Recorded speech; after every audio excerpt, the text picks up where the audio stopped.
চাল কুমড়া দিয়ে আজকে রান্না করেছি একদমই ডিফারেন্ট ও ভিন্ন স্বাদের মজাদার একটি রেসিপি। এইভাবে যদি চাল কুমড়া রান্না করা হয়, বাসায় সবাই খাবে চেটেপুটে। মাছ মাংস ছাড়াও চাল কুমড়া খেতে এত বেশি মজার হয়, একবার যদি রান্না না করেন বুঝতেই পারবেন না। চাল কুমড়ো নিরামিষ রান্না করার জন্য এখানে লাগবে কচি চাল কুমড়ো। আপনারা অবশ্যই ট্রাই করবেন কচি চাল কুমড়ো নেওয়ার জন্য, না হলে অনেকটা বড় বড় বিচি থেকে যায়, আর বিচি ফেলে দিলে মাঝখানের অংশটা আবার ফাঁকা হয়ে যাবে। তো আমি এখানে পাতলা স্লাইস করে এই চাল কুমড়োগুলোকে কেটে নিয়েছি। এর মধ্যে অল্প কিছুটা লবণ আর হলুদের গুঁড়ো দিয়ে মাখিয়ে নিচ্ছি, আমরা যেভাবে বেগুন ভাজা করার সময় মাখিয়ে নিই, তবে এখানে আমি লাল মরিচের গুঁড়ো ব্যবহার করিনি। এরপর চাল কুমড়োগুলোকে ভেজে নেব। প্যানের মধ্যে অল্প কিছুটা তেল দিয়ে নিয়েছি। এরপর হলুদ মাখানো চাল কুমড়োগুলো তেলের মধ্যে ছেড়ে দিচ্ছি। এই পর্যায়ে চুলোর জালটাকে মিডিয়াম টু লোয়ে রেখে চাল কুমড়োগুলোকে ভেজে নিতে হবে, যাতে চাল কুমড়োগুলো একদমই পোড়া লেগে না যায়। হালকা আঁচে চাল কুমড়োগুলোকে ভেজে নেব। এক পাশ হয়ে গেলে এই পাশটাকে উল্টিয়ে নিচ্ছি।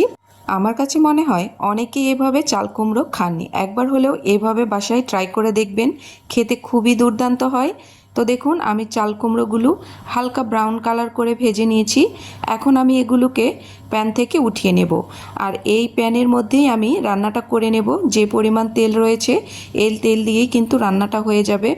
অল্প কিছুটা পেঁয়াজ কুচি এখানে দিয়ে নিচ্ছি, হালকা একটু নাড়াচাড়া করে নিচ্ছি পেঁয়াজের কালারটা চেঞ্জ হওয়া পর্যন্ত।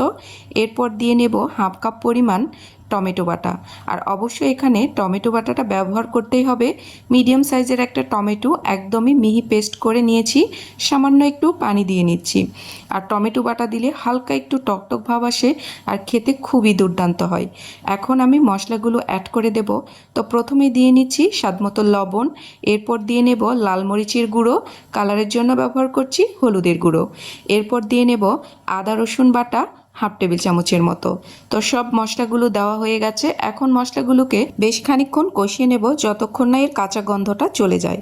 পানি যখন পুরোপুরি শুকিয়ে যাবে, যেহেতু এখানে কোনো পানি ব্যবহার করা হয়নি, তো আমি এখানে অল্প কিছুটা পানি দিয়ে আবারও মশলাটাকে কষিয়ে নেব। এই পর্যায়ে আমি কয়েকটি কাঁচা মরিচ ব্যবহার করেছি। তো দেখুন, পানিটা একদম শুকিয়ে গেছে। এখন আমি গ্রেভির জন্য আবারও কিছুটা পানি দিয়ে নিয়েছি। এরপর ভেজে রাখা চাল কুমড়োগুলোকে দিয়ে নিতে হবে।